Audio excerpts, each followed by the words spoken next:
Student life में काफ़ी सारे बच्चों को टेंस के स्ट्रक्चर याद करने में, टेंस को समझने में काफ़ी प्रॉब्लम्स होती है। और ये प्रॉब्लम आपकी तब ज़्यादा बढ़ जाती है जब आपका ग्रामर पहले से ही बैलेंस ना हो, वीक हो। तो ये वीडियो स्पेशली उन बच्चों के लिए है जिनको टेंस समझने में प्रॉब्लम होती है। टेंस के स्ट्रक्चर ना याद कर पाने के कई रीजंस होते हैं। जैसे सबसे पहला रीज़न होता है कि अगर आपको ये पता नहीं है कि कौन सा हेल्पिंग वर्ब कौन से टेंस में और किस नाउन प्रोनाउन के साथ यूज़ होगा। और दूसरा प्रॉब्लम ये है कि अगर आपको ये याद ना हो कि वर्ब का कौन सा फॉर्म किस टेंस में यूज़ होता है। तो सबसे पहला है हेल्पिंग वर्ब और दूसरा है वर्ब के फॉर्म्स। अगर सबसे आपको इस पे फोकस करना होगा। फिर भी मैंने कुछ ट्रिक्स के माध्यम से आप लोगों को ये समझाने की कोशिश की है। उम्मीद करता हूँ कि आपको टेंस के स्ट्रक्चर इससे याद हो पाएंगे। तो बेसिकली 3 ट्रिक्स पे मैं आज आपको ये टेंस के स्ट्रक्चर समझाने वाला हूँ, ध्यान दीजिएगा। तो सबसे जैसा कि हम सभी जानते हैं कि टेंस 3 प्रकार के होते हैं, प्रेजेंट, पास्ट और फ्यूचर।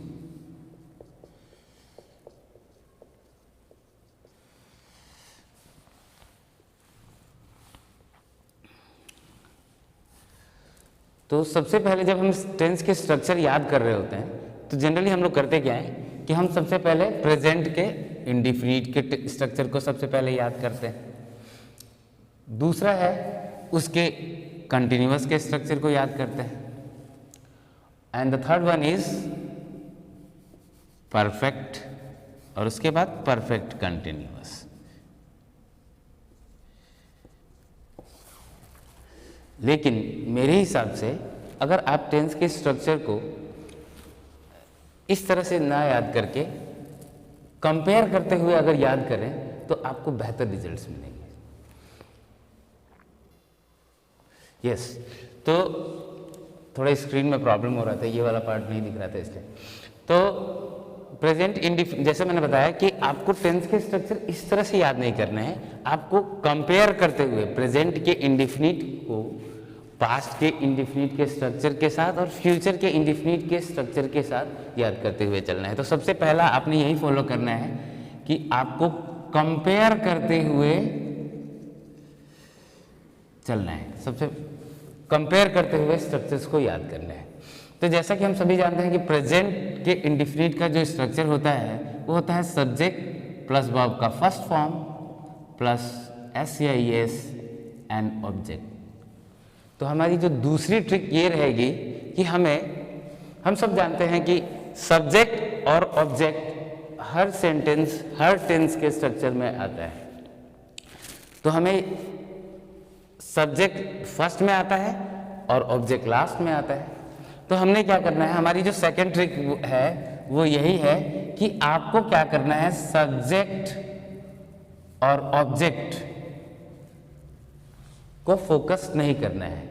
ये तो आपको पता ही है कि सब्जेक्ट फर्स्ट में आता है और ऑब्जेक्ट लास्ट में आता है। तो हमने फोकस किस चीज पे करना है ज़्यादा, वर्ब का फॉर्म कौन सा है और हेल्पिंग वर्ब हम कौन सा यूज कर रहे हैं, इस पे ज़्यादा फोकस करना है।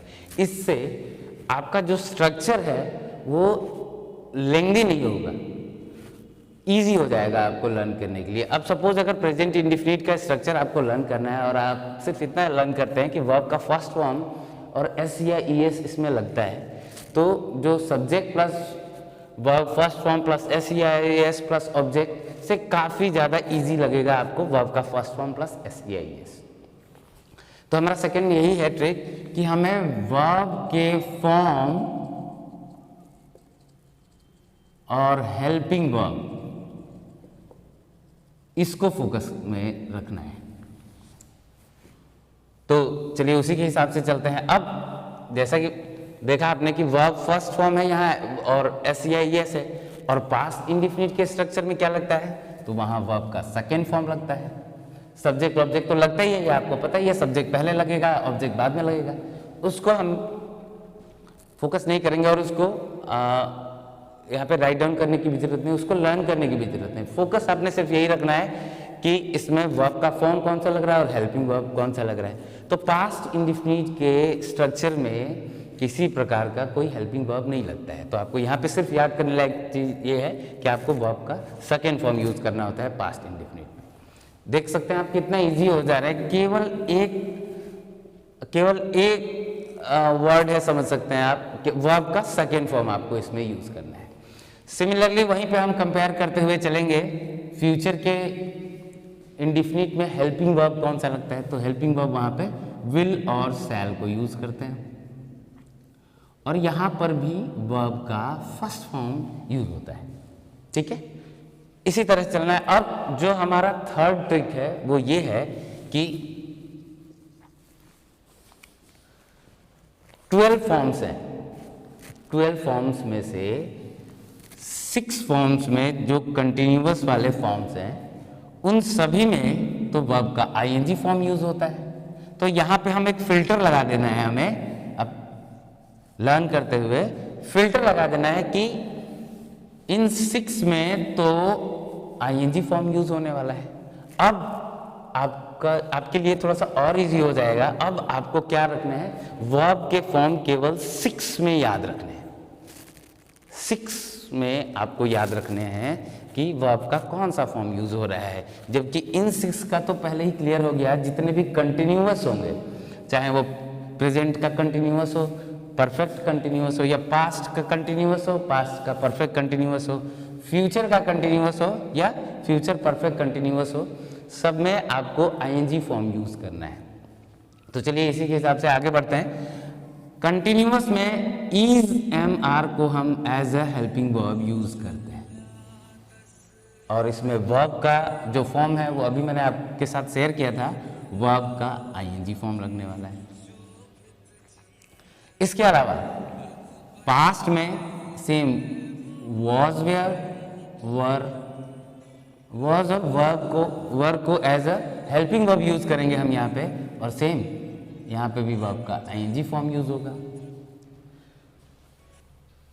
उसी क्रम में फ्यूचर का जो कंटिन्यूअस है इसमें हम हेल्पिंग वर्ब के रूप में विल शैल को ही कंटिन्यू करते हैं, विल शैल, और इसमें एक एक्स्ट्रा चीज यूज होती है वो है बी। तो ये ध्यान रखने लायक चीज है कि ये जो बी है वो केवल सिर्फ फ्यूचर के कंटिन्यूअस में ही यूज होता है।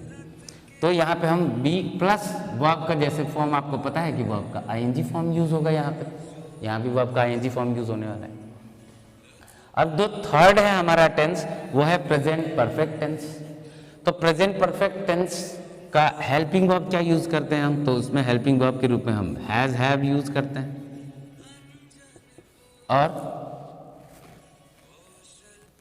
इसमें हम वर्ब का थर्ड फॉर्म यूज करेंगे, वर्ब का थर्ड फॉर्म यूज करते हैं।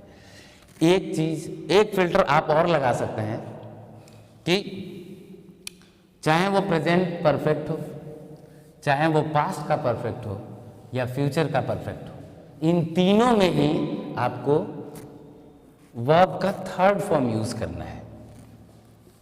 इन तीनों में ही आपको वर्ब का थर्ड फॉर्म यूज करना है। अब तो ये काफी इजी हो गया। क्या आपको भी ऐसा लग रहा है कि इन 6 फॉर्म्स में तो हमें वर्ब का आईएनजी फॉर्म यूज करना है, इन 3 में हमें वर्ब का थर्ड फॉर्म यूज करना है, और बचे ये 3 जिसमें से इसमें और इस प्रेजेंट इंडेफिनिट में और फ्यूचर इंडेफिनिट में आपको वर्ब का फर्स्ट फॉर्म यूज करना है, और पास्ट में वर्ब का सेकेंड फॉर्म यूज करना है। तो वर्ब का जो फॉर्म है वो तो आपको क्लियर हो गया, और वो आपके लिए इजी भी हो गया है अगर आप एक छोटा सा फिल्टर लगा लें तो आगे बढ़ते हैं इसी क्रम में। पास्ट के परफेक्ट में हम हेल्पिंग वर्ब के रूप में हैड यूज करते हैं, और वर्ब का थर्ड फॉर्म यूज होता है। फ्यूचर के परफेक्ट में हम विल, शैल ही कंटिन्यू करेंगे, और इसमें हैव भी हम यूज करते हैं। तो will, shall plus have plus verb का थर्ड फॉर्म यूज होता है। अब बात करते हैं प्रेजेंट परफेक्ट कंटिन्यूअस की। तो मैंने आपको एक बात बताई थी कि वर्ब का फॉर्म और हेल्पिंग वर्ब पे हमें फोकस करना है, लेकिन प्रेजेंट के परफेक्ट कंटिन्यूअस में, पास्ट के परफेक्ट कंटिन्यूअस में और फ्यूचर के परफेक्ट कंटिन्यूअस में हमें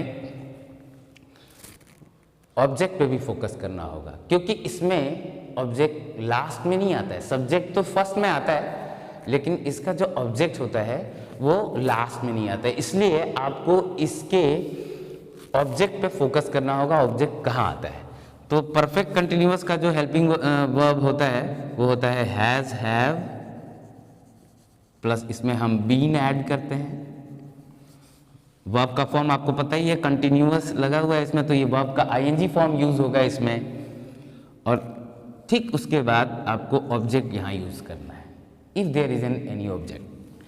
एंड उसके बाद इसमें आपको since, for plus time use करना है।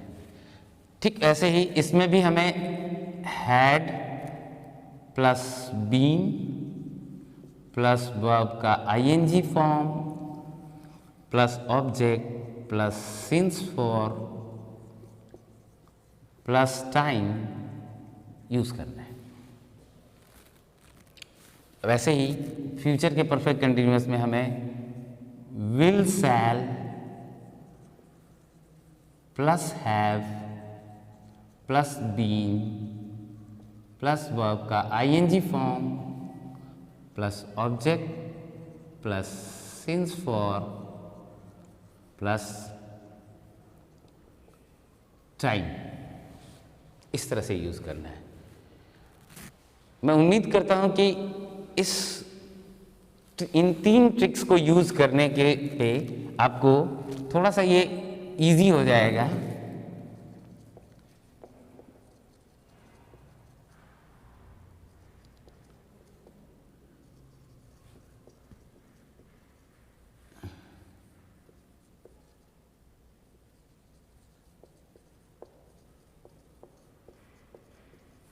अगर आप इन 3 ट्रिक्स को यूज करके, इन 3 फिल्टर्स को अगर यूज करते हैं टेंस के स्ट्रक्चर को लर्न करने के लिए, तो आपको काफ़ी जल्दी लर्न हो जाएगा ये, और लॉन्ग टाइम तक आप इसे लर्न रख पाएंगे। जो 3 फिल्टर्स है एक बार मैं फिर से आपको बताना चाहूँगा। सबसे पहला है कि टेंस के स्ट्रक्चर को कंपेयर करते हुए लर्न करना है, पहली चीज। दूसरा कि वर्ब के फॉर्म पे और वर्ब का जो हेल्पिंग वर्ब जो यूज होने वाला है उसके ऊपर हमें फोकस करना है। और तीसरा ट्रिक है कि कंटिन्यूअस के 6 फॉर्म में आईएनजी फॉर्म यूज होता है, उसके परफेक्ट में वर्ब के 3rd फॉर्म यूज होते हैं, उसके बिहार पे आपको सिर्फ 3 टेंसेस के ही फॉर्म याद करने की जरूरत है। 3 फॉर्म्स के ही केवल आपको वर्ब का फॉर्म याद रखने की जरूरत है।